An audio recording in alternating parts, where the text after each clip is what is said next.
తెలంగాణ ముఖ్యమంత్రి రేవంత్ రెడ్డి ఈ రోజు సెక్రటేరియట్ లో జరిగినటువంటి కేబినెట్ మీటింగ్ లో కీలకమైనటువంటి డిసిషన్ తీసుకున్నాడనేటటువంటి చర్చ వినబడుతున్న పరిస్థితి.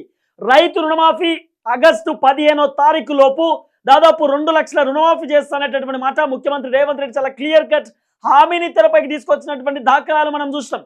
అయితే రుణమాఫీకి సంబంధించినటువంటి గైడ్ లైన్స్ తెరపైకి తీసుకొచ్చినటువంటి సిచ్యువేషన్, ఈ 3 అంశాలు ఉన్న వాళ్ళకు మాత్రం రుణమాఫీ వచ్చేటటువంటి అవకాశం లేదు. ఇంకోటి ఏంటంటే రుణమాఫీలో చాలా క్లియర్ కట్ అంశాలను కూడా పొందుపరిచినటువంటి సిచ్యువేషన్ మనం చూస్తున్నాం. పాయింట్ నెంబర్ 1 ఏంటంటే కొన్ని రిస్ట్రిక్షన్స్ కనబడతా ఉన్నాయి రుణమాఫీకి సంబంధించి. రిస్ట్రిక్షన్ 1 ఏంటంటే ఐటీ కట్టేటటువంటి వ్యక్తులు ఎవరైతున్నారో, ఐ మీన్ 3 లక్షల కంటే అధికంగా కట్టేటటువంటి ఐటీ రిటర్న్స్ కట్టేటటువంటి వ్యక్తులు ఎవరైతున్నారో వాళ్ళకి రుణమాఫీ రాదంటూ కూడా చాలా క్లియర్ గా రాష్ట్ర ప్రభుత్వం డిసిషన్ తీసుకున్నటువంటి పరిస్థితి. పాయింట్ నెంబర్ 2 ఏంది, ఎవరైతే ప్రభుత్వ ఉద్యోగులు ఉన్నారో ప్రభుత్వ ఉద్యోగులకు కూడా రుణమాఫీ వచ్చేటటువంటి సిచ్యువేషన్ లేదు అనేటటువంటి ఒక చర్చ వినబడుతున్నది. ఇంకో ఆప్షన్ ఏంది, ఇదే ప్రభుత్వ ఉద్యోగులు అంటే ఎవరికైతే ఎక్కువగా శాలరీస్ ఉంటాయో, శాలరీస్ మీన్ 50,000 కంటే ఎక్కువ 30,000 కంటే ఎక్కువ జీతాలు ఉన్నటువంటి ప్రభుత్వ ఉద్యోగులు ఒకవేళ వాళ్ళు రైతులైనా కూడా, రైతుల జాబితాలో వాళ్ళ పేర్లున్నా కూడా వాళ్ళకి రుణమాఫీ రాదు. అయినా సరే కొంతమంది కానిస్టేబుల్ లేకపోతే కొంతమంది ప్రభుత్వ ఉద్యోగులు, టీచర్లు వాళ్ళు వాళ్ళ పని వాళ్ళు పోతా ఉంటారు, ప్రభుత్వ ఉద్యోగం చేస్తూ ఉంటారు, మళ్ళీ ఇంటికి వచ్చి వాళ్ళు రైతులు లెక్క వాళ్ళు కూడా వ్యవసాయం చేసేటటువంటి సిచ్యువేషన్ ఉంటుంది. అంటే ఎవరికైతే 30,000 కంటే తక్కువ జీతం వస్తున్నటువంటి ఎవరైతే ప్రభుత్వ ఉద్యోగులు ఉన్నారో వాళ్ళకి సంబంధించిన వాళ్ళు వ్యవసాయం చేసేటటువంటి లిస్టులో ఉంటే, అంటే వాళ్ళకి సంబంధించినటువంటి పర్టికులర్గా పాస్ పుస్తకం ఉన్న భూమి వాళ్ళు ఏదైతే అక్కడ సాగు చేసుకునేటటువంటి సిచ్యువేషన్ ఉన్నా కూడా 30,000 కంటే తక్కువ జీతం ఉన్నటువంటి వ్యవసాయదారులు, ఐ మీన్ ఎవరైతే ప్రభుత్వ ఉద్యోగులు ఉంటారో వాళ్లకు కూడా చాలా క్లియర్ గా రుణమాఫీ చేసేటటువంటి సిచ్యువేషన్ కనబడుతున్నటువంటి పరిస్థితి. తర్వాత పొలిటీషియన్స్ కి కూడా రుణమాఫీ వచ్చేటటువంటి సిచ్యువేషన్ లేదు. ఎవరైతే రాజకీయ నాయకులు ఉన్నారో, ఉన్నతమైనటువంటి నాయకులు ఎవరైతే ఎమ్మెల్యేలు కానివ్వండి, ఎంపీలు కానివ్వండి, ప్రజా ప్రతినిధులకు కూడా రుణమాఫీ రానటువంటి సిచ్యువేషన్ కూడా పూర్తి స్థాయిలో కనబడుతున్నటువంటి పరిస్థితి. అంటే చాలా క్లియర్ కట్ గా 3 అంశాలను తెరపైకి తీసుకొచ్చినారు. Point number 1, point number 2, point number 3. ఈ 3 అంశాలు గనక ఒకవేళ ఉంటే గనక రుణమాఫీ వచ్చే సిచ్యువేషన్ లేదు. ఇంకోటి ఏంటంటే ఇంట్లో ఒక్కళ్ళకు మాత్రమే రుణమాఫీ జరిగేటటువంటి అవకాశం ఉంది.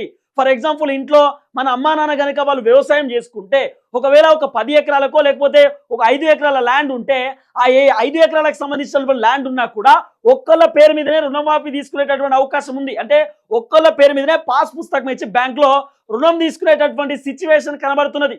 అంటే అంత ఈజీగా కేసీఆర్ ప్రభుత్వంలో ఉన్నట్టుగా సిచ్యువేషన్స్ లేవు. చాలా కీలకమైనటువంటి కోణాలను మార్చినటువంటి సిచ్యువేషన్ మనం చూస్తున్నాం. అంటే రుణమాఫీ విషయంలో పకడ్బందీ కార్యక్రమాలను కూడా తెరపైకి తీసుకొస్తున్నటువంటి దాఖలాలు కనబడుతున్నాయి. ముఖ్యమంత్రి రేవంత్ రెడ్డి సెక్రటేరియట్ లో ఈరోజు ఉన్నతమైనటువంటి అధికారులతో కూడా రివ్యూ మీటింగ్ ఏర్పాటు చేసిందనేటటువంటి చర్చ వినబడతా ఉంది.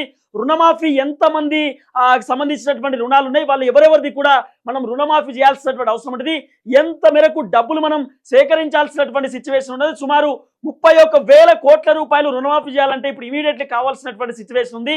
సో 3 లక్షల కంటే కింద రుణమాఫీ చేద్దామా, లేకపోతే విడతల వారీగా ఫస్ట్ అయితే లక్షల రూపాయలు మనం రుణాలను మాఫీ చేసేటటువంటి ప్రయత్నం చేద్దాం, తర్వాత ఇంకో విడత ప్రకారం మళ్ళీ ₹1,00,000 మనం విడతల వారీగా రుణాలను మాఫీ చేసేటటువంటి ప్రయత్నం చేద్దామంటూ కూడా రేవంత్ రెడ్డి క్లియర్ గా డిసిషన్ తీసుకున్నాడు అనేటటువంటి సమాచారం వస్తున్నది. అంటే సెక్రటేరియట్ లో ఒక్కొక్క అధికారులు ఒక్కొక్క రకంగా వాళ్ళకి సంబంధించినటువంటి అభిప్రాయాలను కూడా రేవంత్ రెడ్డితో షేర్ చేసుకునేటటువంటి ప్రయత్నం చేశారు. మొత్తానికి ఫైనల్ డిసిషన్ మాత్రం ఒక 3 అంశాలు, అంటే ఈ 3 ఉంటే మాత్రం రుణమాఫీ వచ్చేటటువంటి అవకాశం లేదు. ఒకటి, ఐటీ కట్టేటటువంటి వ్యక్తులకు రుణమాఫీ రాదు. పాయింట్ నెంబర్ 2, ప్రభుత్వ ఉద్యోగులకు రుణమాఫీ వచ్చేటటువంటి సిచ్యువేషన్ లేదు. అదే ప్రభుత్వ ఉద్యోగులకు 30,000 కంటే తక్కువ జీతం ఉండి వాళ్ళు వ్యవసాయం చేసేటటువంటి ఖాతాలో వాళ్ళ పేర్లుంటే, అంటే వ్యవసాయదారులు అయితే వాళ్ళకు కూడా రుణమాఫీ అవుతుంది.